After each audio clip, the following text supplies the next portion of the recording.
প্রতিদিন সকালে কায়রার আমার এই ছবিটা দেখে আমার ঘুমটা ভাঙে। আজকে একটু তাড়াতাড়ি উঠে গেছি। ইদানিং আমি 4:30-5টায় উঠছি না, তার কারণ কাজটা করতে করতে আমি ওটার প্রতি একটু হ্যাবিচুয়েট হয়ে গেছি। তো আমি জানি যে কোন সময়ের মধ্যে আমাকে জিনিসটা করতে হবে আর কতটুকুনো টাইম আমি সেটাতে দেবো। তো আমার মনে হয় কোনো কাজের জন্য টাইম ম্যানেজমেন্টটা কিন্তু খুবই ইম্পর্ট্যান্ট।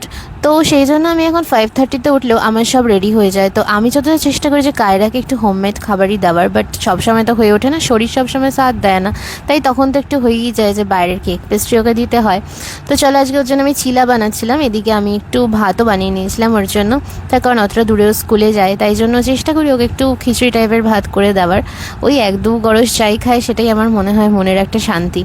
আচ্ছা চলো, আজকে চিলাটা আমি কিন্তু আজকে সবার জন্য বানাবো। তার কারণ হচ্ছে গিয়ে আমার নেক্সট টাইমে লাইভ রয়েছে, প্যাকিং রয়েছে, তো আমি আর বানাতে পারবো না ব্রেকফাস্ট। তো এই জন্য আমার সুমনের সবার জন্যই আমি কিন্তু ওটস চিলাটা বানিয়ে নিলাম। আর এইদিকে ফ্রেশ হয়ে গেলাম।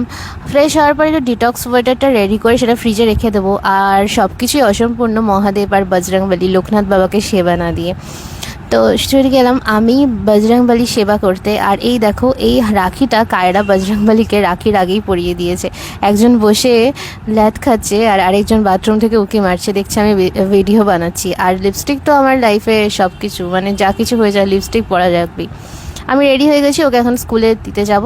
আর আজকে ওয়েদারটাও দেখো কত সুন্দর, একটা শরতের মেঘ মেঘ ব্যাপার যেন দেখাচ্ছে এই ভাদ্র মাসে।